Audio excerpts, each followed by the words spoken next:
ما ينفعنا وانفعنا بما علمتنا رب اشرح لي صدري ويسر لي أمري واحلل عقدة من لساني يفقهوا قولي. Ikhwati irsyadani irsyadakumullah rahimanallahu wa iyyakum. Jamaah salat subuh Masjid Al-Hidayah yang dirahmati Allah Subhanahu wa taala. Alhamdulillah, kita haturkan puji dan syukur kita atas kehadiran Allah Subhanahu wa taala yang senantiasa dan masih menganugerahkan kepada kita berbagai macam nikmat. Dan yang paling agung dan yang paling besarnya adalah nikmatul iman dan Islam. Nikmat yang dengannya pagi ini kita masih bisa melaksanakan salat berjamaah. Dan selalu kami ingatkan kepada diri kami pribadi dan kepada jamaah sekalian. Ini adalah bisanya kita salat subuh di sini, merupakan adalah nikmat yang paling agung di saat banyak manusia masih terlelap dalam tidurnya. Banyak manusia baru pulang dari kegiatan malamnya. Dan tidaklah seorang itu berjalan di gelap malam untuk melakukan salat subuh secara berjamaah, melainkan berjalannya dia di gelap malam ini nantinya akan menjadi penerang dia di akhirat kelak ketika dia melewati jembatan Sirat. Karena jembatan Sirat itu adalah jembatan yang gelap, jembatan yang tipis setipis rambut dan setajam, lebih tajam daripada pedang. Sebagaimana gambaran hadis Nabi Muhammad sallallahu alaihi wasallam. Dan ini kita terus mengingatkan kepada kita bahwa setiap kebaikan, setiap amal ibadah yang kita selesaikan ini tidaklah mungkin kita dapatkan dan kita raih kecuali atas karunia Allah Subhanahu wa taala. Agar apa?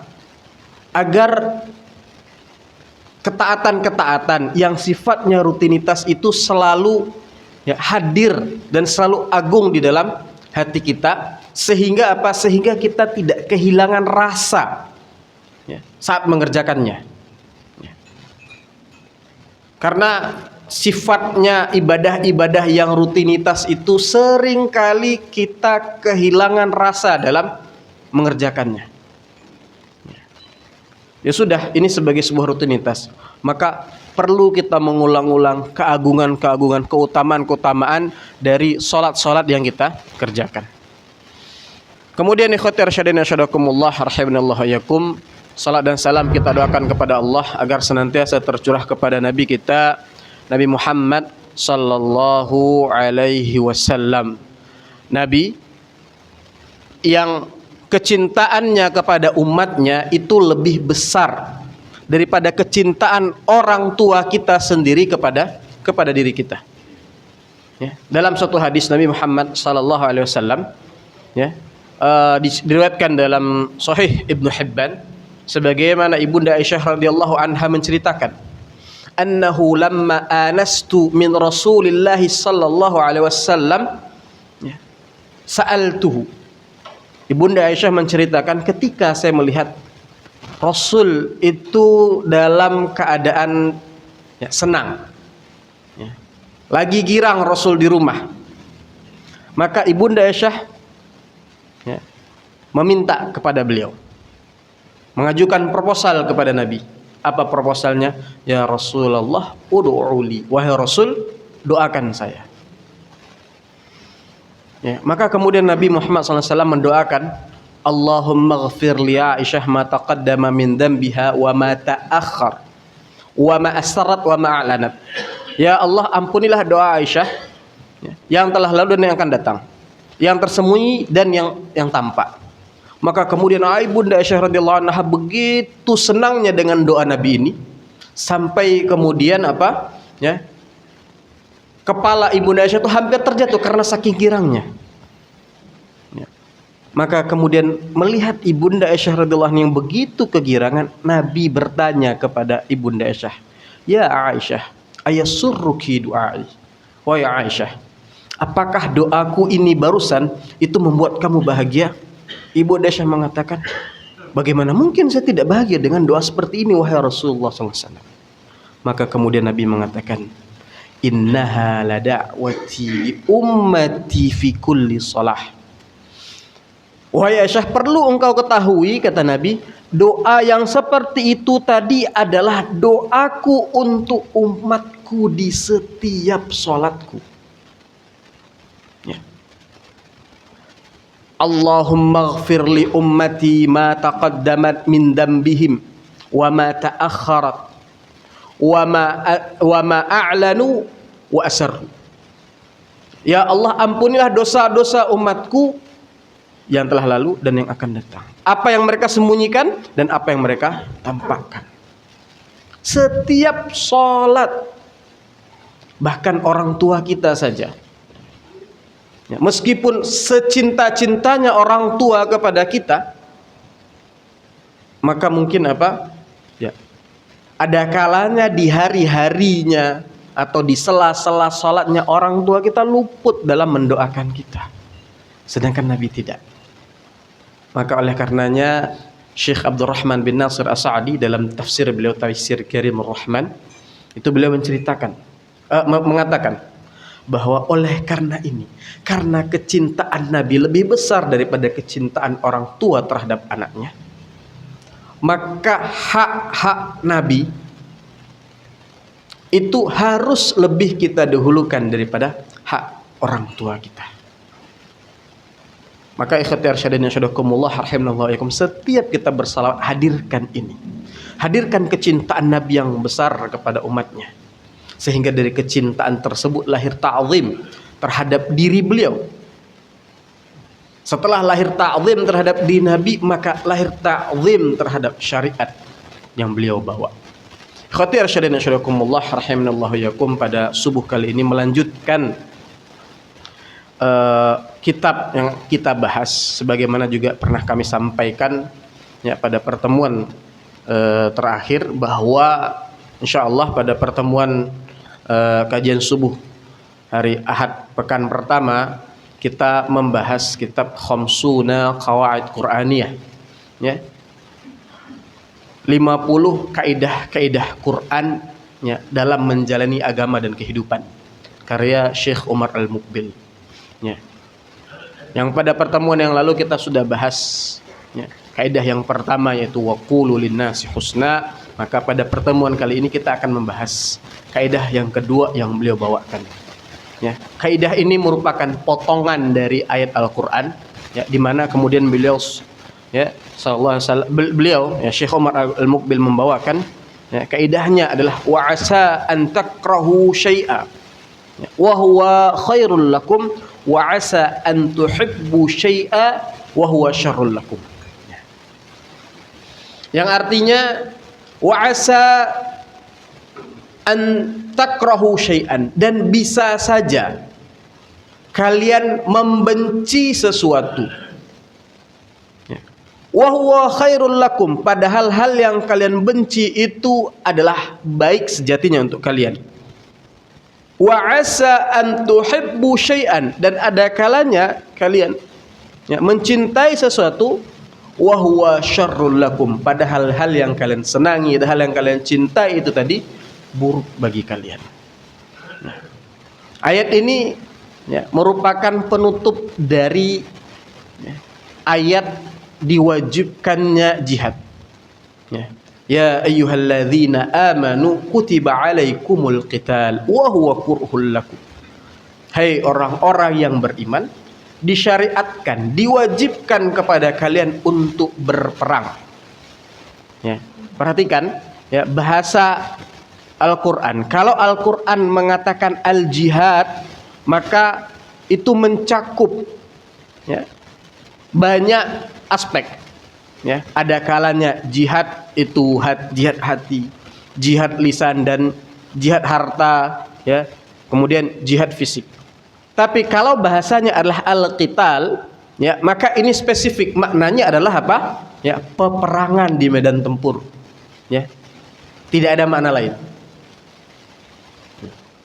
Maka kutiba alaikumul qital, diwajibkan kepada kalian untuk berperang. Ya. Kemudian Allah Subhanahu wa taala mengatakan apa? Wa huwa kurhul lakum. Ya. Dan perang ini itu sesuatu yang tidak disenangi oleh diri kalian. Ya. Bagaimana tidak? Dalam peperangan ya, ada harta yang terkorban. Dalam peperangan ya, ada jiwa yang terbunuh. Ya. Dalam peperangan ya, ada keluarga yang terpisah. Kemudian berbagai macam hal yang tidak disenangi oleh jiwa manusia di dalam peperangan. Wa huwa kurhul lakum. Dan ini merupakan sesuatu hal yang manusiawi. Ya.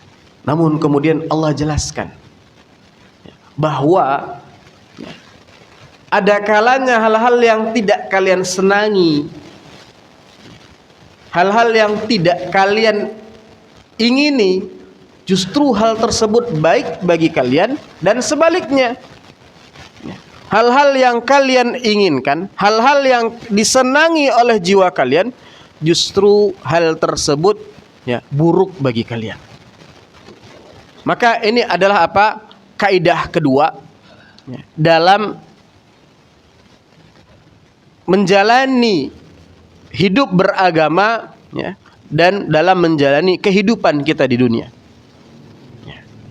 Dan kaidah yang senada ya, itu juga disebutkan dalam ayat dalam surah An-Nisa ketika berbicara tentang keluarga, ketika berbicara tentang istri, di mana Allah Subhanahu wa taala mengatakan ya, a'udzubillahi minasyaitonirrajim, fa in karihtumuhunna, jika kalian membenci mereka. Siapa mereka di sini? Hunna, istri-istri kalian.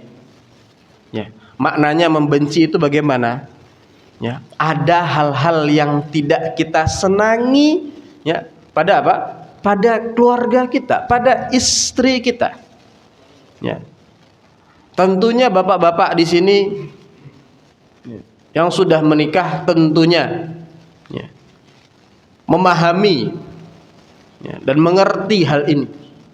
Ya.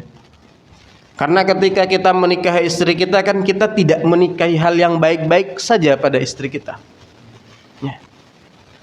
Ketika mungkin kita menikahi istri kita karena kecantikan parasnya, ya mungkin di balik kecantikan parasnya istri kita tadi, ya, ada tajamnya lisannya misalnya. Ya. Atau kemudian kita menikah istri kita karena nasab yang baik.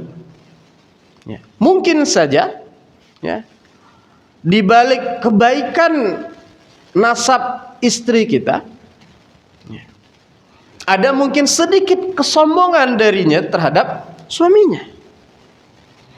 Ya. Jadi ini adalah apa? Tabiat kehidupan. Ya. Maka ketika kita menikah dan kita tahu betul itu, ya, kan tidak semua hal yang kemudian dari istri kita itu ya, kita senang. Ya.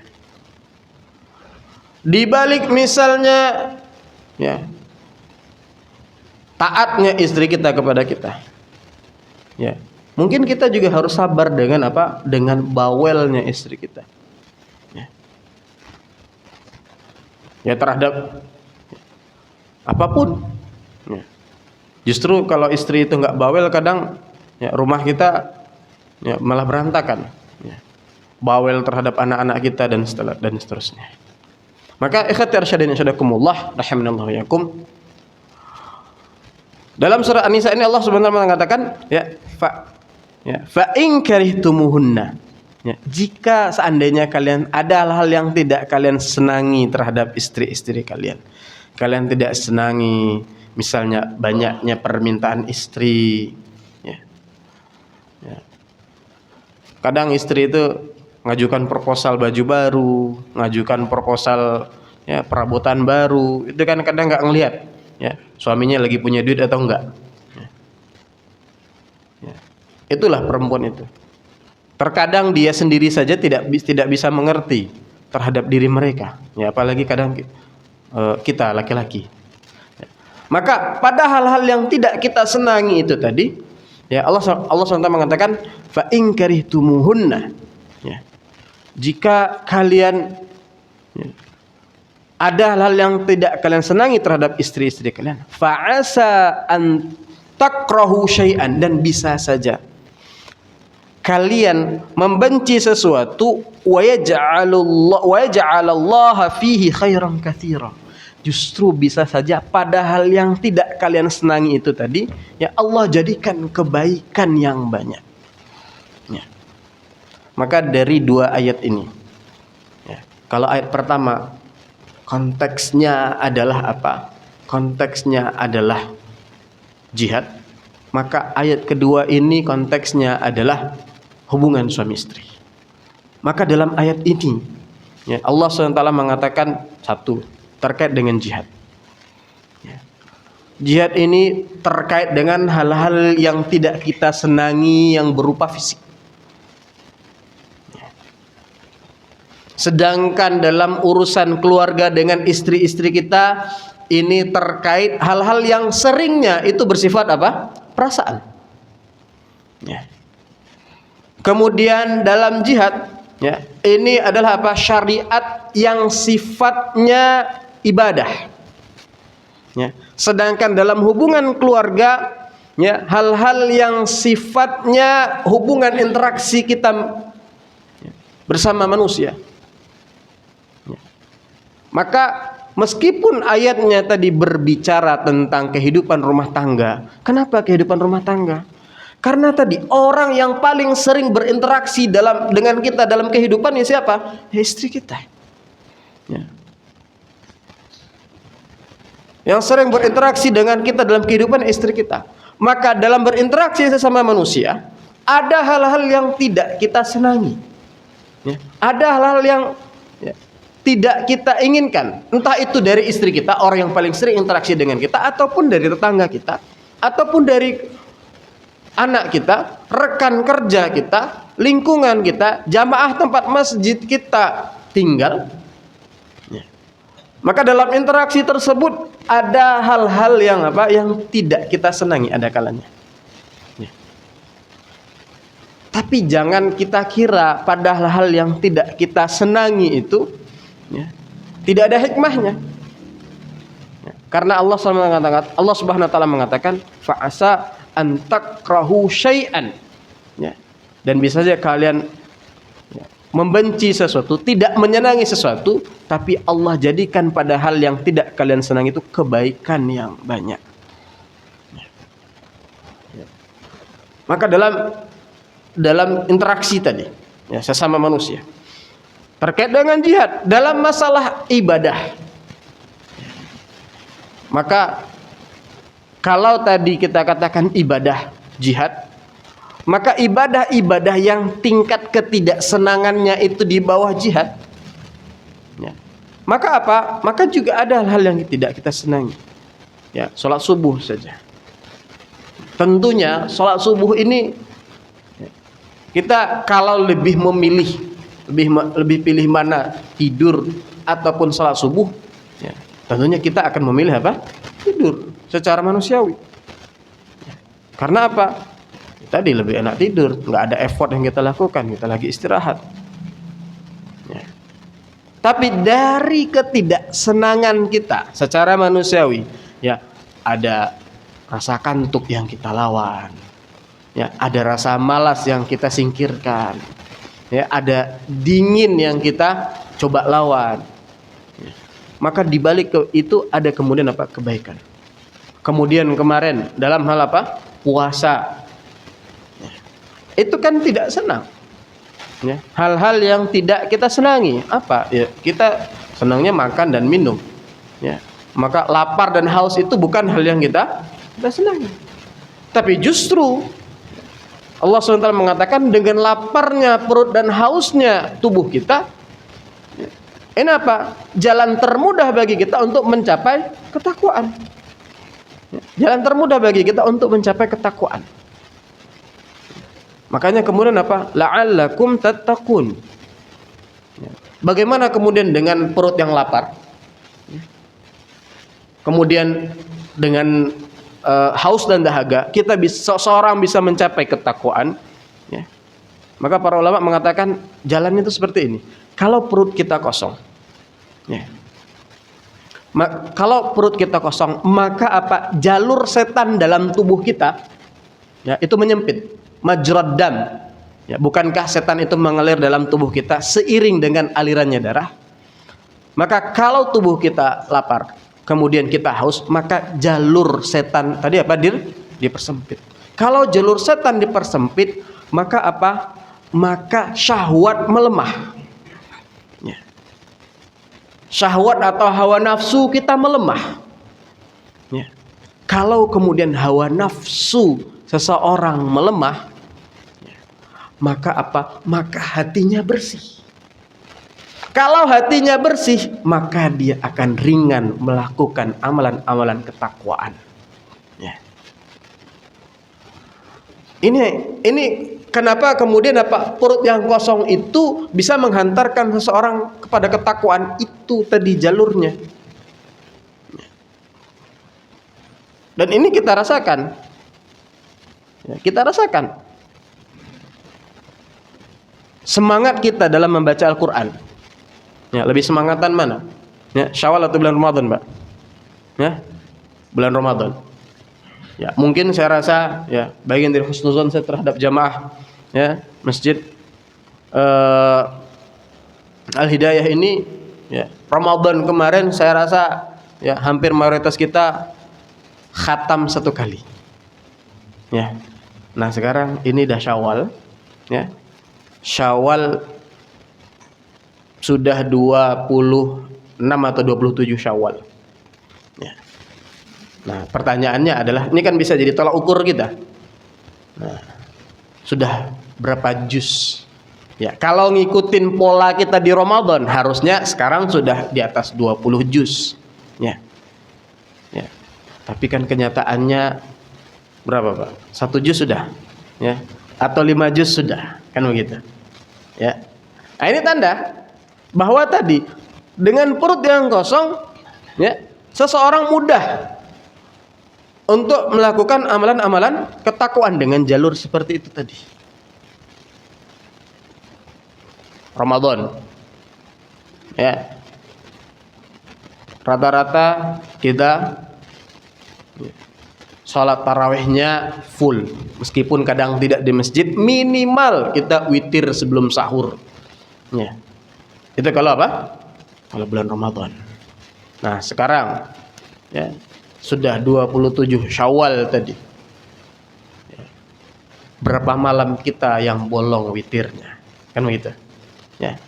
Nah, ini tinggal kita komparasikan. Ya. Nah, kembali lagi. Ini menjadi bukti bahwa dalam hal yang tidak kita senangi,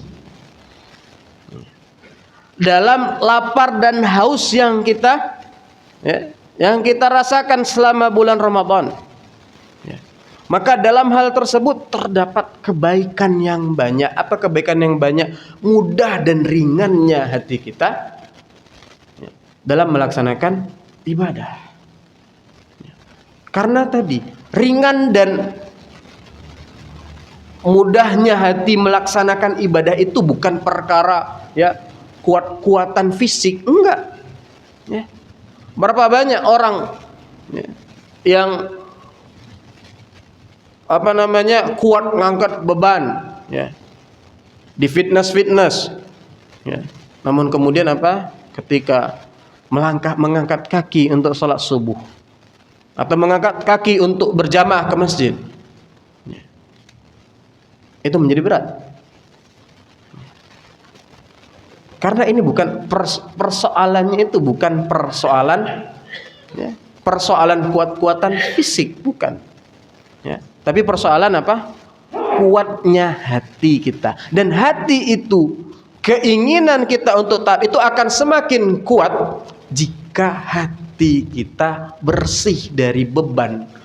Dan hal yang membebani hati itu apa? Dosa. Ya. Maka para ulama itu menjelaskan bahwa kaidah ya, bahwa dosa itu membebani hati kita sebagaimana ya, beban itu membebani fisik kita. Semakin berat beban fisik kita, maka semakin lambat jalan kita. Ya, kita bawa satu karung beras ya 50 kilo. Ya, tentunya akan lebih lambat jalan kita kalau kita nggak dibanding dengan kita tidak membawa beban. Ya, kita membawa 100 kilo beras, ya, jalan kita akan semakin lambat daripada kita membawa 50 kilo karung beras. Ya. Begitu pula.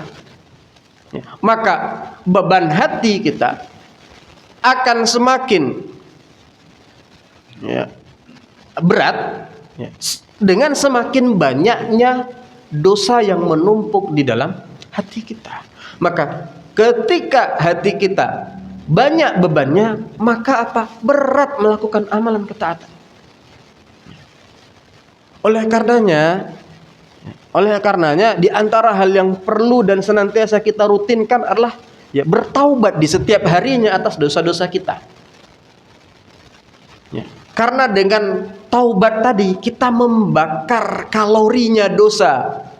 Ya, sehingga ketika kalorinya dosa tadi terbakar, kita akan ringan melakukan amalan-amalan ketaatan. Nah, jadi itu. Ya, dalam apa? Dalam lapar dan hausnya kita terdapat kebaikan-kebaikan yang banyak.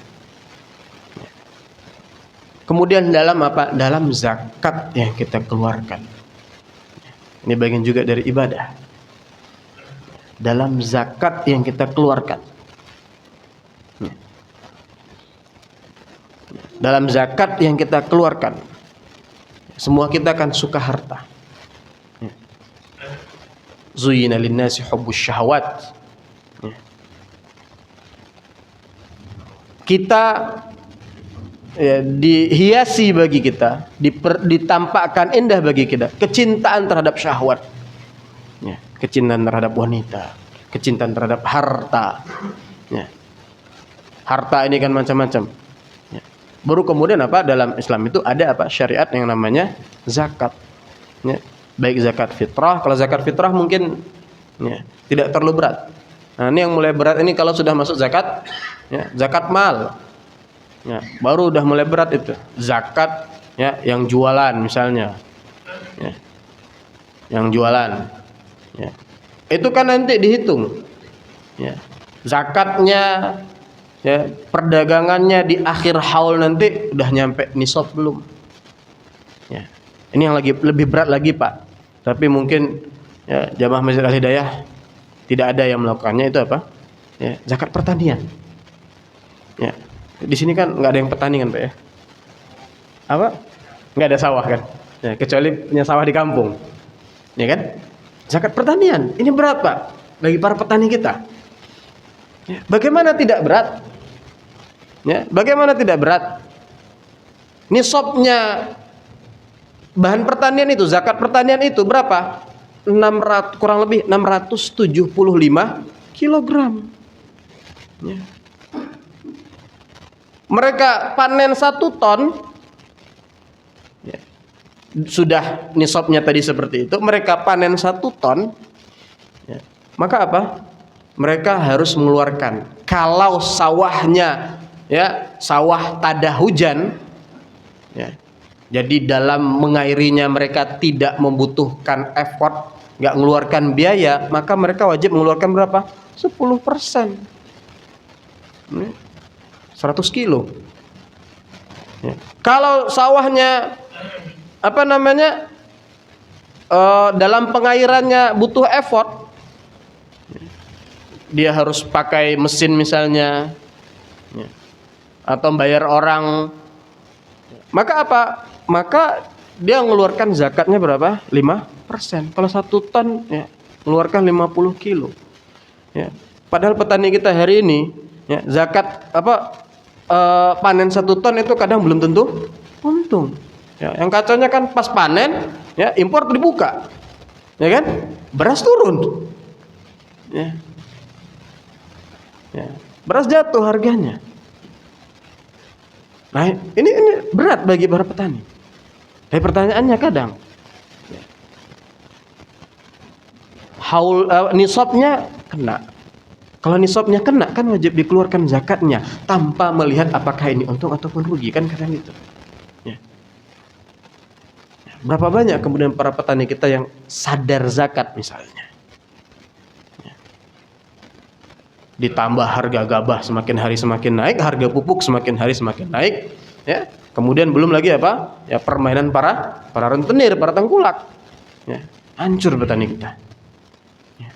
Tapi tadi tetap ada syariat zakat yang harus mereka jalankan. Dan ini berat. Ini hal-hal yang apa? Hal yang tidak disenangi oleh jiwa manusia. Namun apa? Terdapat kebaikan yang banyak dari syariat zakat tadi. Dengan syariat zakat tadi, kalau kita hitung asnafnya, ini kalau kita berbicara asnaf, saya punya usulan.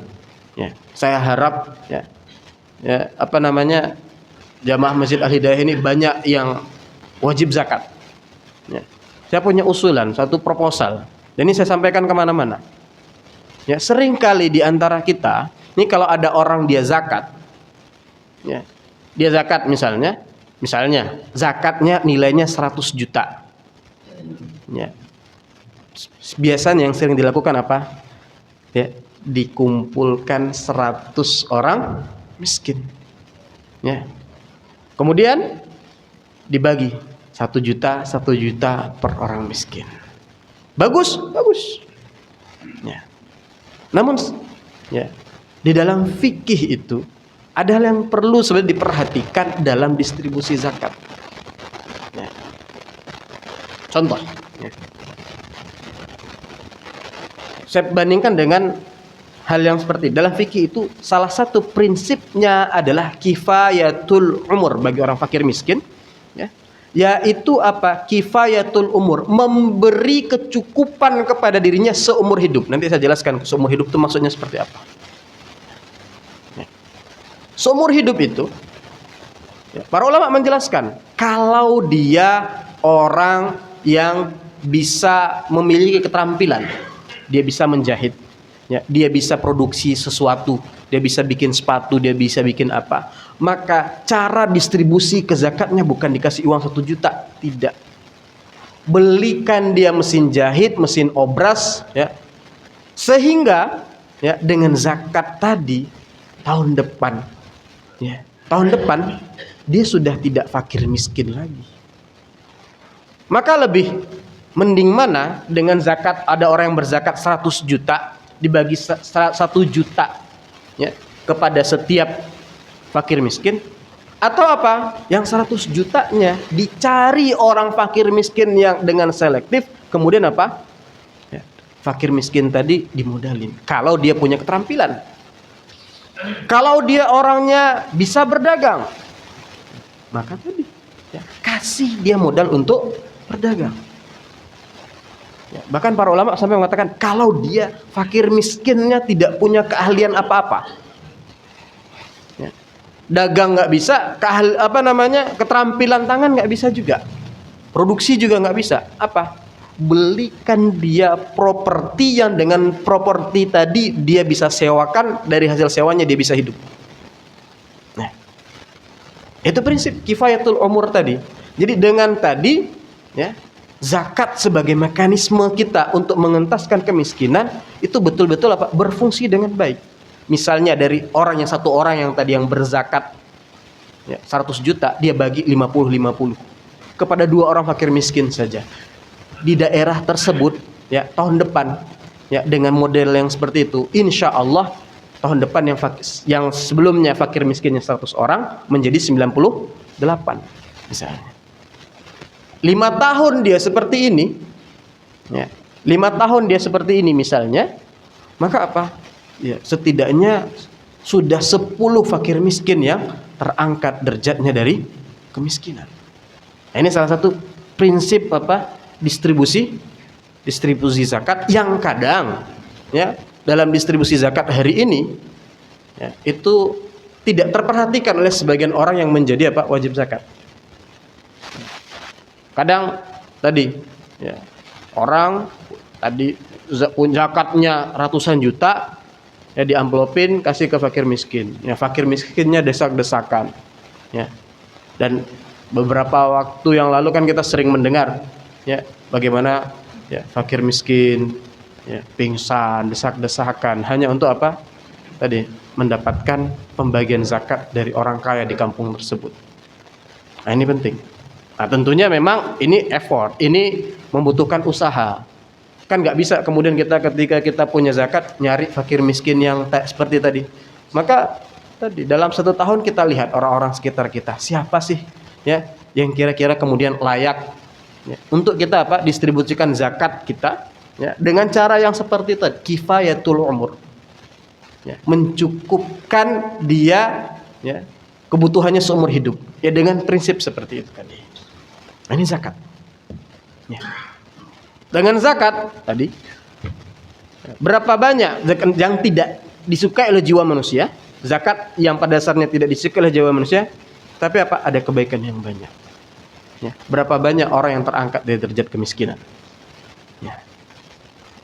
Kemudian apa, dengan zakat berapa orang yang terlilit hutang ya, terbebas dari hutangnya ya, terbebas dari hutangnya. Maka hutang di sini para ulama menjelaskan, baik orang yang berhutang untuk dirinya, untuk makan dan minum, untuk kebutuhan sehari-hari, atau hutang ya untuk kemaslahatan orang lain ya. Sebagai contoh, ada sengketa tanah ya. Kemudian ada orang yang ingin mendamaikan sengketa tersebut. Dia katakan misalnya, oh ini tanah ini sekian meter, sekarang kalau di Serdang ini 1 meter berapa? Berapa? 15 juta. Nah, 1 meter 15 juta. Kan 3 meter lumayan gitu kan? Ya, 45 juta. Nah, misalnya tadi, sengketa tanah 3 meter saja misalnya. Ya, 45 juta. Terus ada, oh yang satu bilang, oh ini tanah saya, ini tanah saya. Ya, masing-masing punya sertifikat misalnya, ya ada irisan di tanahnya. Oh ini gimana? Kayaknya ada orang ya, Ustaz Matahari mungkin gitu kan. Yaudah Pak ya, Bapak saya kasih 30 juta ya, ini tanah ini biar buat Pak Fulan. Oh iya boleh. Hutang dia 30 juta ya, untuk apa? Untuk kemaslahatan orang lain. Nah, hutang yang seperti ini itu boleh nanti apa, hutangnya ditutup dari zakat. Meskipun tadi mungkin Ustaz Matahari ya, bisa membayar sendiri hutang tadi, tapi ini bisa ditutup dengan zakat. Salah satu contohnya juga ya, misalnya ya, zakat ya, itu kan nggak bisa dipakai untuk gali sumur. Zakat tidak bisa dipakai untuk bangun masjid ya. Meskipun nanti ada sebagian ulama yang mengatakan ya itu masuk fisabilillah, tapi secara fikih klasiknya itu nggak bisa. Fisabilillah itu maksudnya apa? Mujahid, orang yang berjihad ya.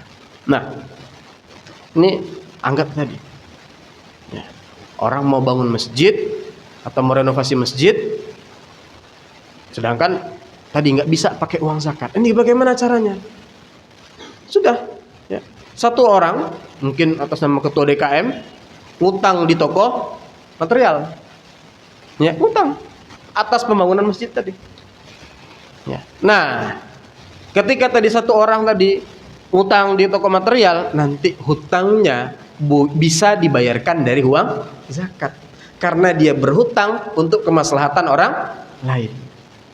Nah, gitu caranya ya, saya pernah ya, hal seperti ini saya pernah ditanya salah seorang teman. Waktu itu teman ini ya bergerak di apa namanya ya, daerah-daerah yang rentan kristenisasi.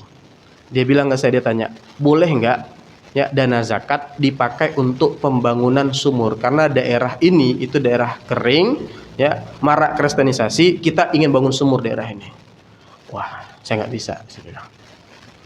Cuman saya tanyakan dulu sama guru saya tanyakan sama syekh saya konsultasi, syekh ini seperti ini. Nah, tadi syekh tadi menyarankan, sudah ya, satu orang atau tokoh masyarakat di tempat tersebut berhutang untuk bangun sumur, untuk gali sumur Ya. Setelah mereka berhutang, nanti hutangnya ditutup pakai biaya zakat. Ya, al-gharimin. Ya. Kemudian tadi, ya, dengan zakat yang tidak disukai oleh jiwa manusia dalam mengeluarkannya, ya, berapa banyak orang-orang yang baru masuk Islam terlunakkan hatinya, mu'allaf. Ya. Berapa banyak ibnu sabil, orang-orang yang kehabisan bekal dalam perjalanannya terbantu. Ya, fi sabilillah, ya, mujahid. Ya. Berapa banyak yang terbantu, ya. Khususnya hari ini saudara-saudara kita di Gaza yang sampai saat ini, ya, sudah lebih dari 200 hari.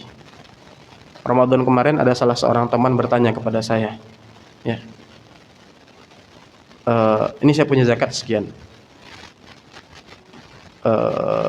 gimana kira-kira saya distribusikan di sini atau untuk Gaza? Ya. Saya bilang, kalau itu memungkinkan antum untuk distribusikan di Gaza, ya, maka apa? Maka itu lebih afdal, saya katakan. Ya. Karena apa? Tingkat, ya, kefakiran orang-orang di sekitar antum, ya, itu jauh lebih di atas daripada apa? Orang-orang, ya, Gaza saat ini. Kalau itu memungkinkan, ya, untuk antum distribusikan di sana, maka itu lebih afdal. Ya. Al-jihad fisik. Itu tadi jihad. Ya.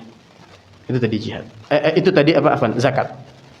Maka dengan zakat yang ketika mengeluarkannya tidak kita senangi, berapa banyak, ya, maslahat umat yang kemudian apa? Bisa terbiayai. Ya. Kemudian, ya, di antara ibadah lainnya adalah apa? Haji dan umrah.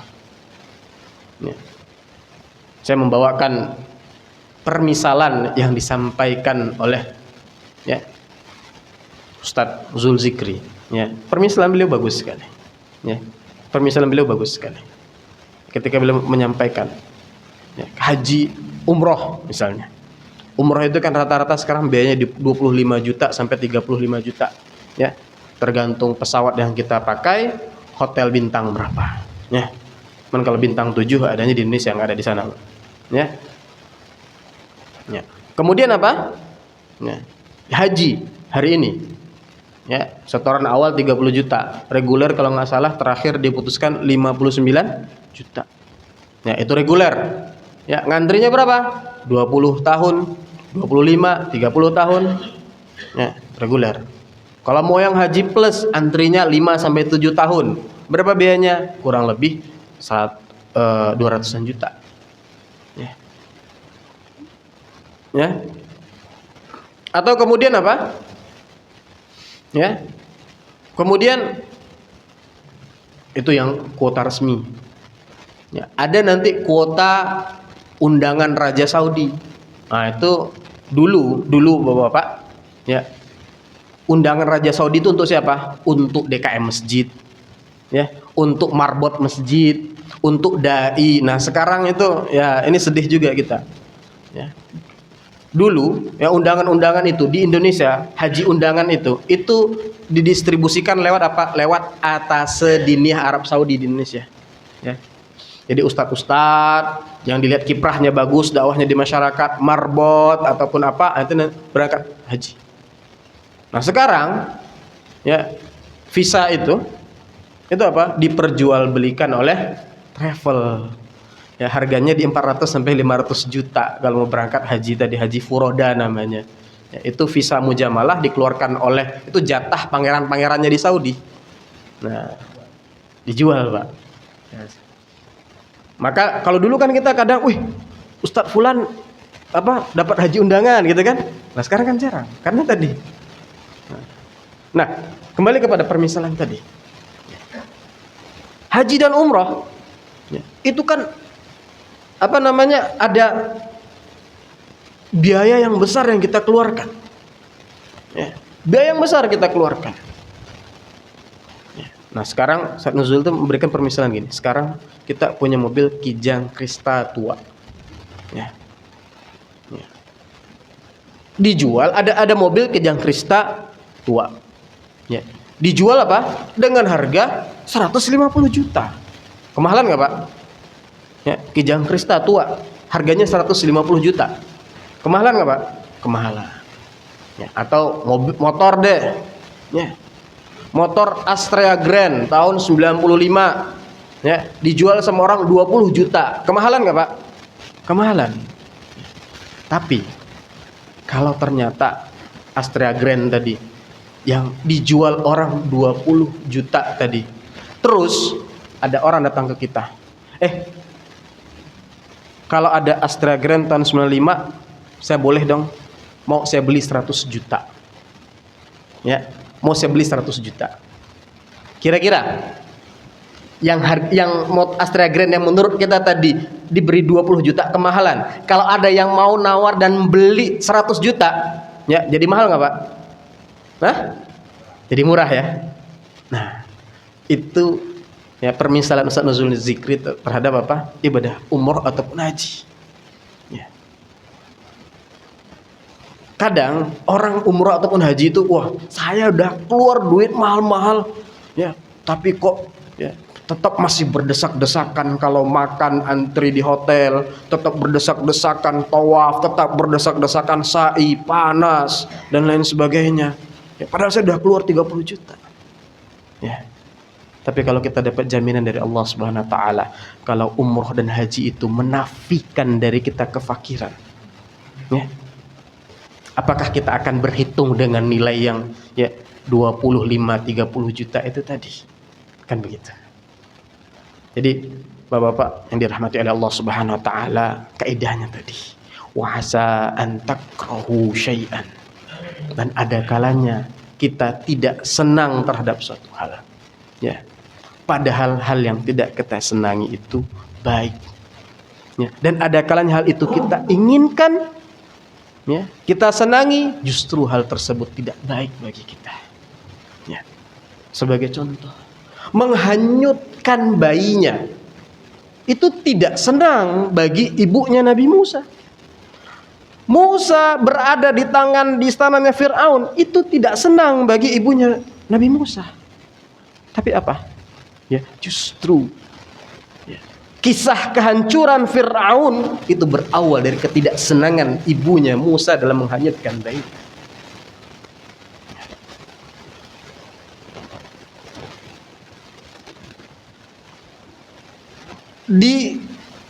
Diupayakan untuk dibunuh oleh keluarganya. Ya. Dimasukkan ke dalam sumur.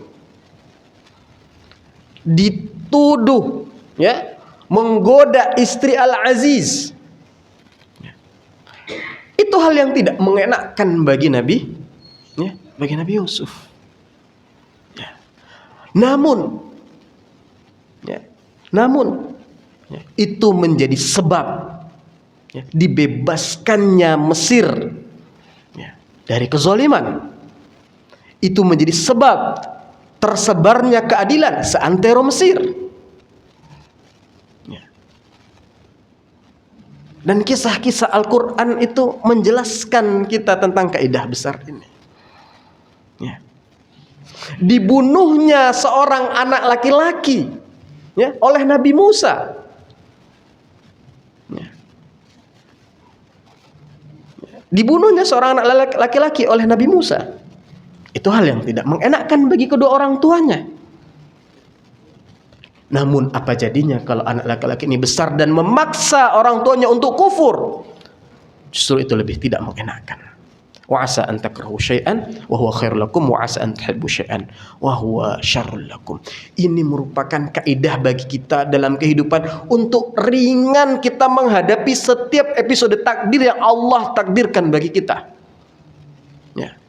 Berapa banyak nikmat-nikmat dan anugerah agung yang Allah berikan kepada kita bermula dari musibah, bermula dari kehilangan, bermula dari hal yang tidak mengenakkan yang kita alami. Dan sebaliknya, berapa banyak hal-hal yang merugikan kita, hal-hal yang menyengsarakan kita dunia dan akhirat bermula dari hal-hal yang kita senangi, hal-hal yang kita inginkan. Aqulu qawli hadza astaghfirullah li wa lakum wa lisa'il muslimin wal muslimat min kulli dhanbin fastaghfiruh innahu ghafurur rahim. Assalamualaikum warahmatullahi wabarakatuh.